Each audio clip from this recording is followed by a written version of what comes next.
Go ahead and turn in your Bible to the passage which John just read for us, Matthew chapter 6. We'll begin in verse 19. This will be one of those lessons where we skip and fly from place to place. I want us to look at a songwriter and his life and a song that he wrote. And I found out this afternoon, a lot of people don't know the song. Oops. But anyway, after you find that place in your Bible, turn in your songbook to 884.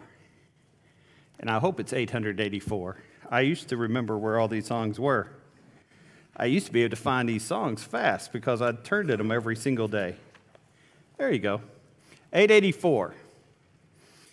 Tillit S Teddlie. Very quickly, how many people know this song? Okay, good. All right, you're among the redeemed like I am. I'm just joking about that. If you don't know it, you will know it as soon as we sing it. It will come across very clearly, pretty clearly. Okay? Let's go ahead and sing it. Earth holds no treasures but perish with using, however precious they be. Yet there's a country to which I am going. Heaven holds all to me. Heaven holds all to me. Brighter its glory will be. Joy without measure will be my treasure. Heaven holds all to me. Out on the hills of that wonderful country, happy, contented, and free, loved ones are waiting and watching my coming. Heaven holds all to me. Heaven holds all to me. Brighter its glory will be. Joy without measure will be my treasure. Heaven holds all to me. Why should I long for the world with its sorrows, when in that home o'er the sea, millions are singing the wonderful story? Heaven holds all to me. Heaven holds all to me. Brighter its glory will be. Joy without measure will be my treasure.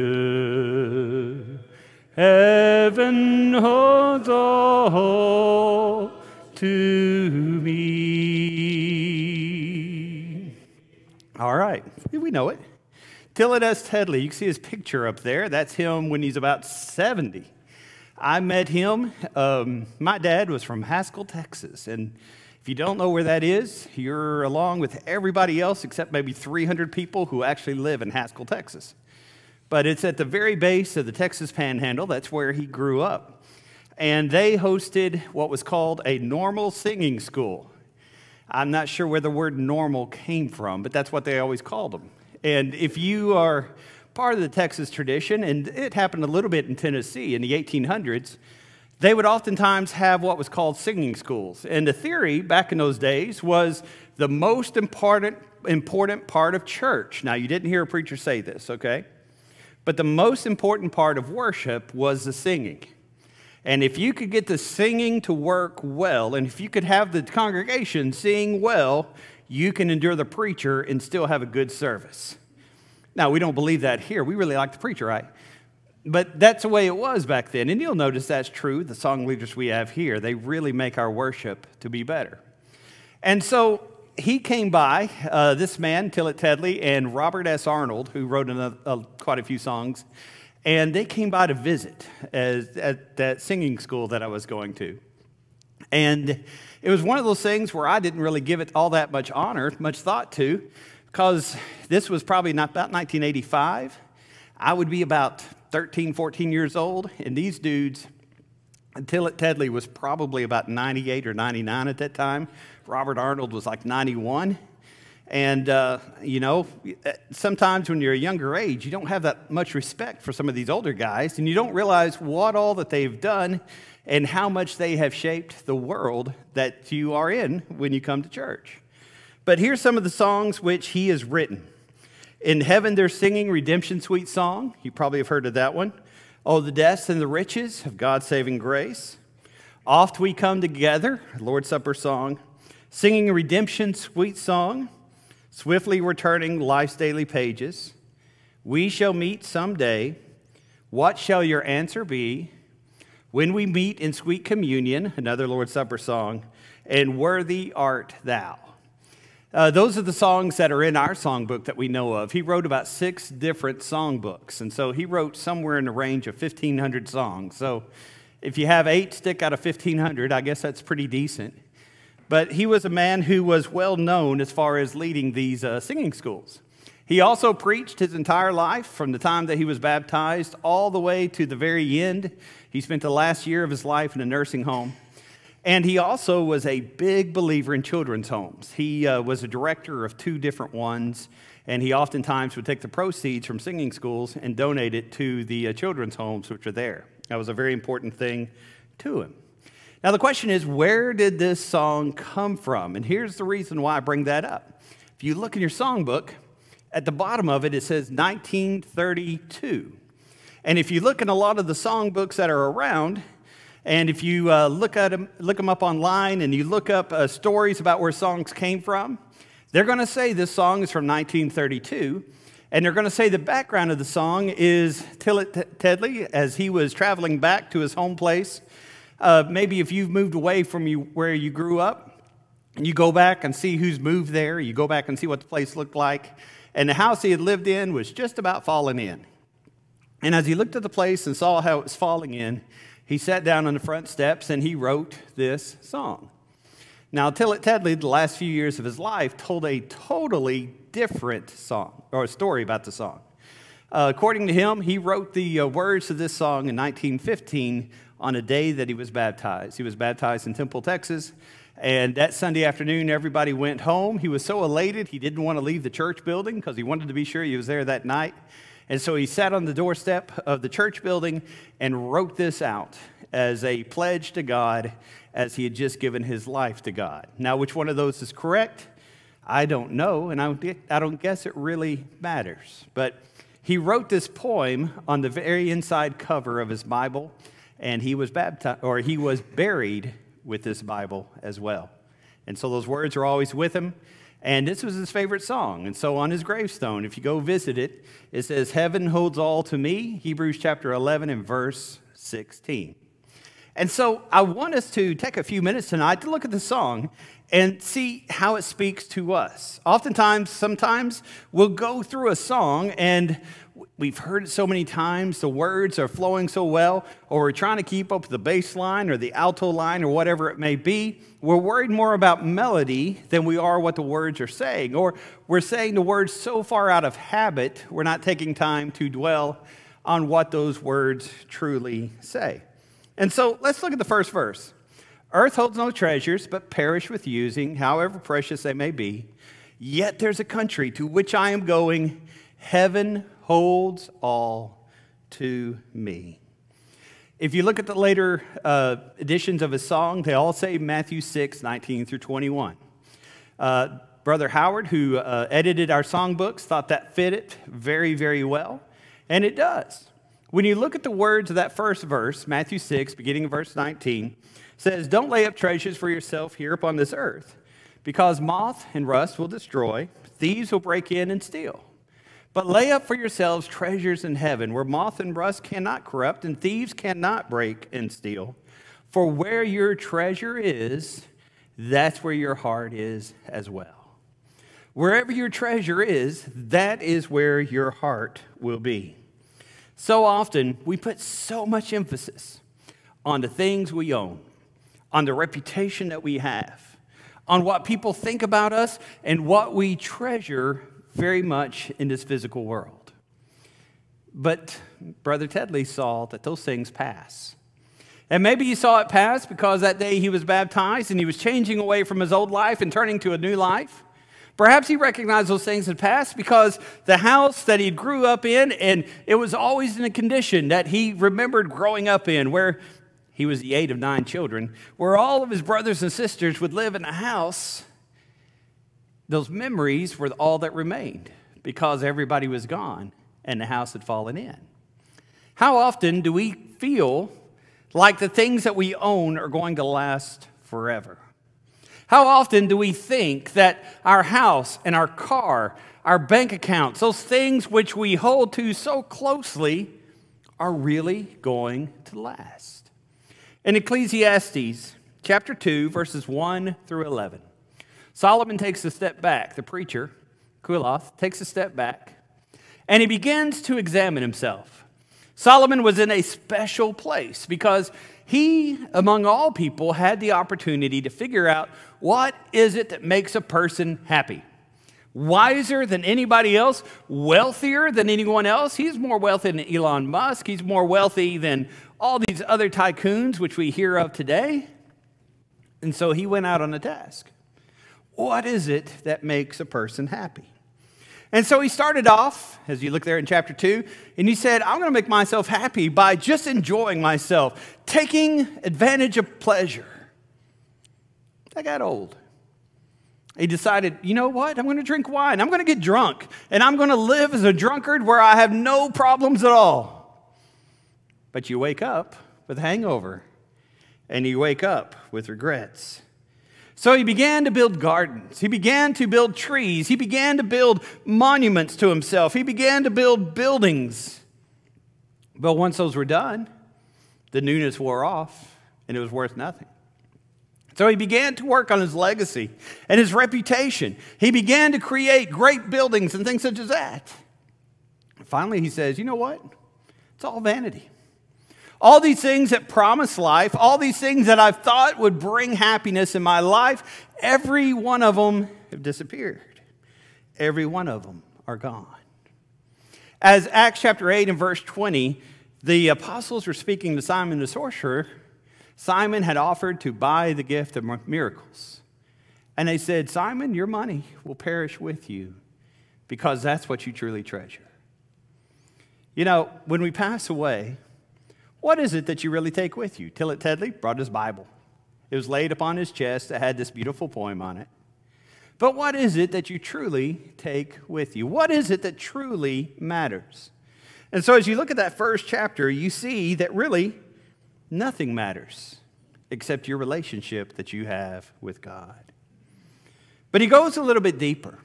And so look at the second stanza, if you will. Number 2. Out on the hills of that wonderful country, happy, contented, and free, loved ones are waiting, and they're watching for my coming. Heaven holds all to me. It's a beautiful passage of Romans 8, verse 18, where Paul says, For I reckon that the sufferings of this present time are not worthy to be compared with the glory that shall be revealed in us. In the first century, James the apostle had his head cut off. In the first century, every one of the apostles except John was martyred. And the centuries following, Christians were burned.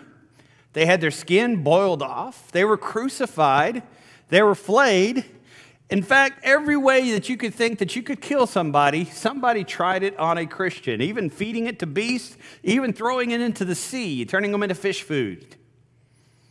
Paul, seeing this, writes there in Romans 8, seeing that destination, seeing that thing about to happen, and he says it's worth it.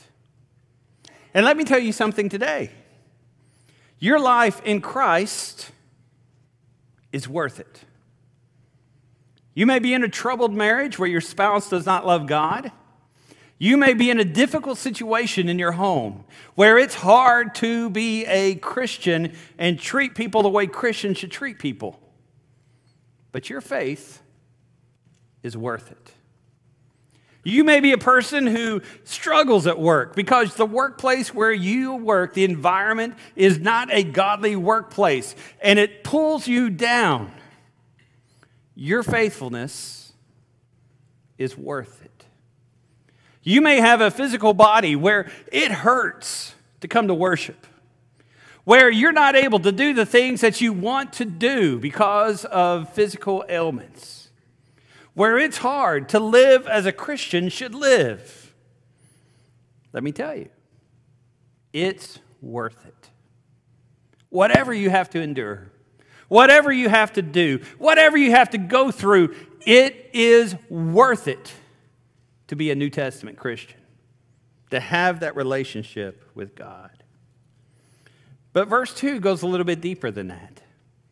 Because as Brother Teddlie looks off into the future, he thinks of heaven, and he sees people in a wonderful country, a beautiful country, and he sees how perfect things are. But he's not just looking at the streets of gold that people talk about or the gates of pearl and jewels that people talk about. He's thinking about the people who've gone on before him. And he says, those people matter. Heaven holds everything to me.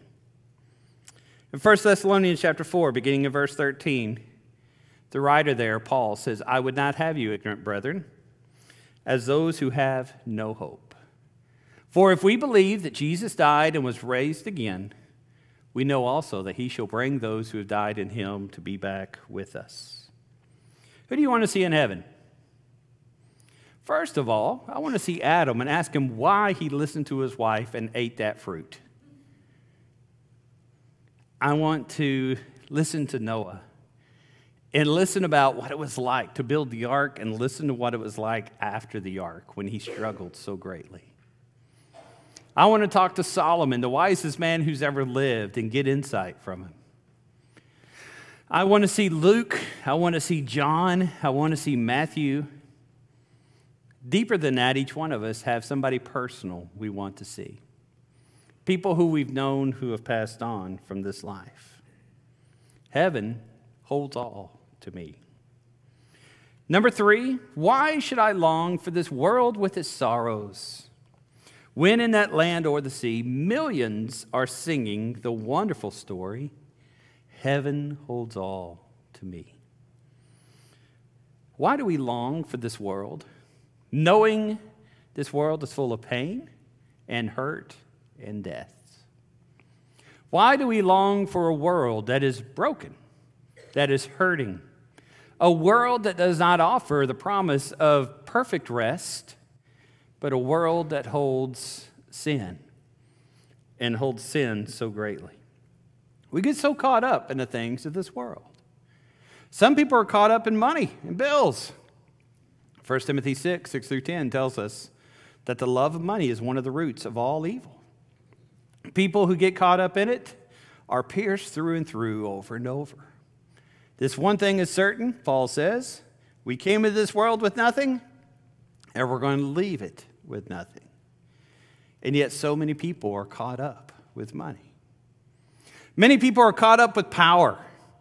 They want to have power over other people. They're worried about what other people think about them and about their reputation. They're worried about the love of people. In John 12, verse 42, we see that many people believed in Jesus during the days of his earthly ministry, but they would not publicly confess him and follow him because they were afraid of the rulers of the Jews. How many people today, how many of us today, don't do the things we should do because we're afraid of what everybody else might say? We're afraid of what other people might think. We've got to put God first. Heaven holds all to me. We can't long for this world of sorrow. I started to bring something up, but I didn't, but it's okay because you'll understand what I have. I was going to bring up a hammer and a screwdriver. And I don't know how many of you, men and women, we work on things around the house, have been guilty of what I've been guilty of. In my world, everything is a hammer if you try hard enough. Are you that way? Many times I've been trying to break something loose, and I'll take a screwdriver and I'll just start beating on it. I don't want to have to go back and get a hammer. I'll beat it however I need to try to get it where it needs to go. Sometimes that works. Sometimes I'm repainting it and pretending that nobody can see it after I'm done. I use that illustration about using the wrong tool to illustrate what we do in this world. In God, we find a peace that passes all understanding. In God, we find a pure joy, the rejoicing that we have because we are the children of God. But so often, we use the wrong tool. And if we think that I just had a few extra dollars, I would find true happiness. If I just changed my relationship, if I had a different spouse, or if I had different parents, or whatever it may be, then everything would be good. If I chose a different job, and we go through looking at this world thinking that we can use worldly things to truly find happiness, and when you're that way, it's because you're using the wrong tool. Because the only way to find happiness, the only way to find what you need in your life is to find Jesus. And when Jesus is in your life, this world makes sense. You were created in the image of God. When God breathed life into the nostrils of Adam, he made it where Adam and every child of Adam, everyone who came from Adam, could not find completeness apart from God. And we see in Scripture the struggles of the generations of people who have sought everything but God to find completeness. And so what I'm imploring you tonight is don't use the wrong tool. For the short term, it may look like it works. It may feel like it works. It doesn't work. Use the right tool. And that right tool is Jesus. This world can't satisfy. You were made for something better. Heaven holds all to me. And then we have the chorus, the refrain. Heaven holds all to me. Brighter its glories will be. Joy without measure will be my treasure. Heaven holds all to me. Underneath this poem, in Tillit's Bible, Hebrews 11 and verse 16. That verse says, but now they desire a better, that is, a heavenly country. Because God is not ashamed to be called their God, for he has prepared a city for them. That was a sermon preached the very morning that Brother Teddlie obeyed the gospel. And it was a verse that he was thinking about as he wrote this song. There's a heavenly country. There's a place where God is not ashamed to be called my God. There is a place that I belong. Heaven holds all to me. In Matthew chapter 13 and verse 45, we read of a one-verse parable. In that parable, a fella is walking through a field and he finds something. We're not told exactly what it is, but to him, it's a treasure. It is the greatest thing in the world. So he goes home, he sells everything that he has, everything that he owns, uses every line of credit, and he takes that money and he goes and he buys that field so that he can have that treasure. What's that parable teaching us? What is your relationship with God going to cost you? It's going to cost you everything. it's going to cost you the relationships you have in this world, because it will change your marriage. It will change your parenting style. It will change how you treat other people. Your relationship with God is going to cost you everything, because it's going to change who you are at work. It's going to change who you are at school. Christianity, if it's done rightly, will cost you everything. But what's it worth? Christianity is worth everything. Everything that you can spend, God will repay tenfold. Everything that you lose, God will repay tenfold. Every hurt that you experience, God will repay it with goodness tenfold.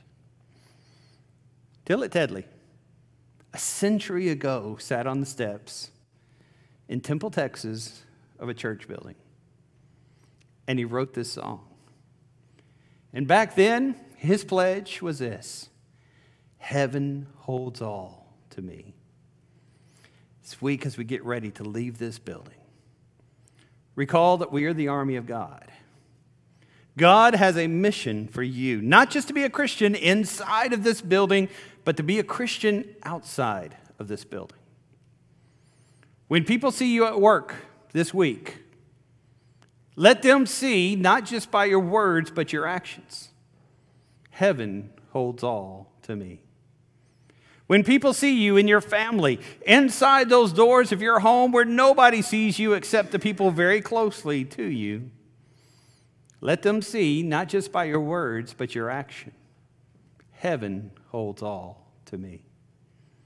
When the Lord sees you, not the outward appearance, because that's not what he cares about, but the inward appearance.